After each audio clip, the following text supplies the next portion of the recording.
Dear students of class 8th, welcome to Al Hidayah Public School online classes. I am your SST teacher. मैं आपको पढ़ा रही हूँ आजकल सिविक्स।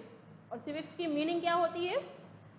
हर civilian, हर citizen जो किसी भी कंट्री में रहता है उसको किस तरह के rules, regulations, law and orders और ड्यूटीज़ को पे करना पड़ता है, लॉ एंड ऑर्डर्स को मानना पड़ता है। इन सारे टर्म्स को, इन सारी चीज़ों को जब हम स्टडी करते हैं तो वो स्टडी कहलाती है सिविक्स। सिविक्स में हम जिस लेसन की बात कर रहे थे उसका नाम है कॉन्स्टिट्यूशन ऑफ इंडिया। इंडिया का, भारत का कानून। इसमें कानून में सबसे पहले प्रियम्बल आती है यानी प्रस्तावना आती है, जिसको मैं आपको पढ़ा चुकी हूँ।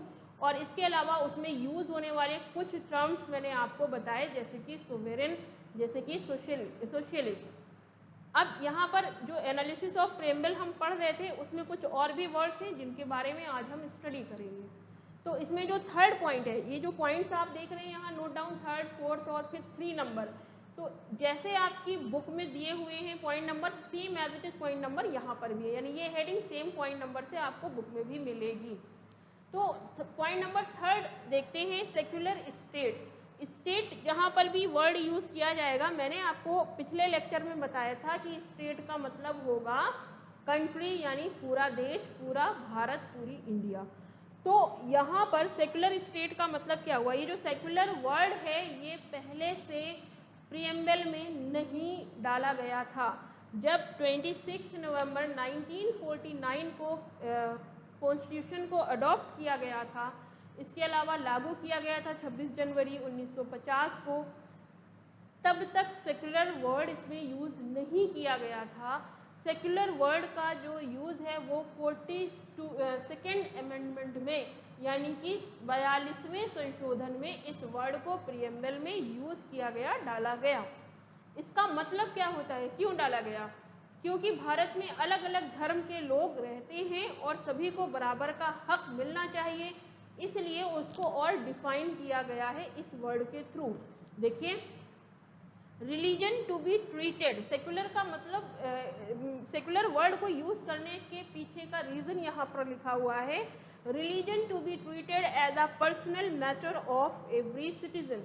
सेक्युलर का मतलब हो गया कि भारत के कानून के अनुसार भारत में, इंडिया में धर्म को, रिलीजन को हर व्यक्ति का पर्सनल मैटर, किसी भी पर्सन का उसका अपना पर्सनल मैटर माना जाएगा। उस पर ना तो गवर्नमेंट, ना ही कानून, ना ही किसी भी तरह का ऑर्डर ये जारी किया जा सकता है कि इस पर्टिकुलर पर्सन को इस धर्म को मानना चाहिए, इस धर्म को नहीं मानना चाहिए। यानी धर्म के आधार पर किसी भी पर्सन पे कुछ भी थोपा नहीं जा सकता। कौन से मज़हब में उसको जाना है, किस रिलीजन में को उसको फॉलो करना है, हर सिटीजन यानी कि हर नागरिक का ये उसका अपना पर्सनल व्यक्तिगत मैटर, मामला होगा।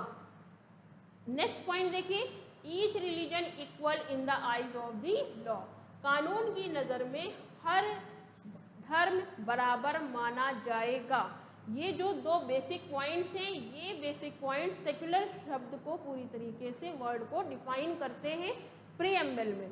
अगला है फिर प्रियम्बल में यूज़ किया जाने वाला term democratic state. Democratic state यानी कि जनता अपनी गवर्नमेंट को खुद इलेक्ट करे। यहाँ पर एक वर्ड, 2 वर्ड्स मैंने लिखे हुए हैं, अडल्ट फ्रेंचाइज। इसका मतलब क्या होता है, इसको समझ लेते हैं। अडल्ट मीन्स हो गया कोई भी पर्सन जो 18 ईयर्स या उसके अबव है। कोई भी पर्सन जो 18 साल या फिर उससे बड़ा है वो अडल्ट कहलाएगा।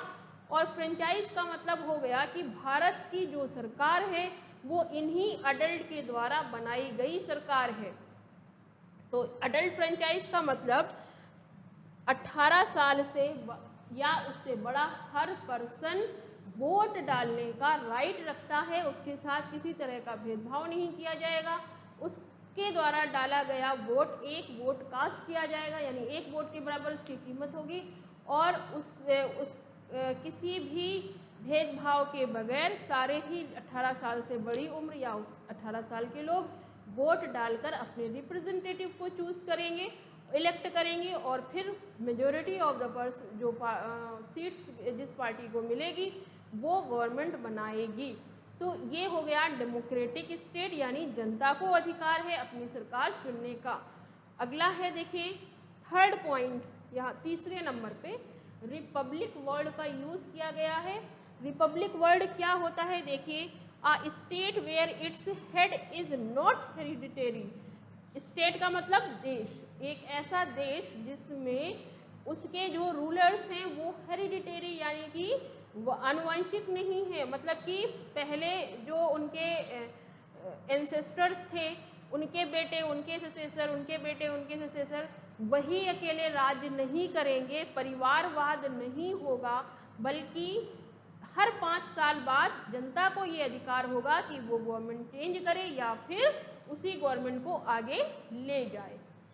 देखिए, बट इलेक्टेड डायरेक्टली और इनडायरेक्टली बाय द पीपल, जो भी गवर्नमेंट होगी वो डायरेक्टली या इनडायरेक्टली चूज की जाएगी, इलेक्ट की जाएगी जनता के द्वारा, लोगों के द्वारा। अब रिपब्लिक का मतलब क्या होता है कि ये जो कानून है लिबरल होने के, डेमोक्रेटिक होने के, ये किसी एक व्यक्ति के लिए नहीं है।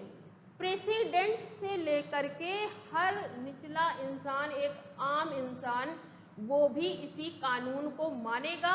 अगर प्रेसिडेंट से लेके निचले तबके तक का इंसान जो आम इंसान है, अगर किसी भी लॉ को, किसी ऑर्डर को अगर नहीं मानता है, कानून को तोड़ता है, तो वो इलीगल ऑफेंस होगा और कानून में जो भी सज़ा लिखी गई है वो सज़ा ट्रायल के बाद में उसको ज़रूर मिलेगी, जुडिशरी देगी। किसी तरह का भेदभाव किसी के साथ नहीं किया जाएगा, ना किसी तरह का प्रिविलेज किसी को मिलेगा, चाहे वो प्रेसिडेंट हो, चाहे वो मिनिस्टर्स हो या फिर कोई भी आम पर्सन हो।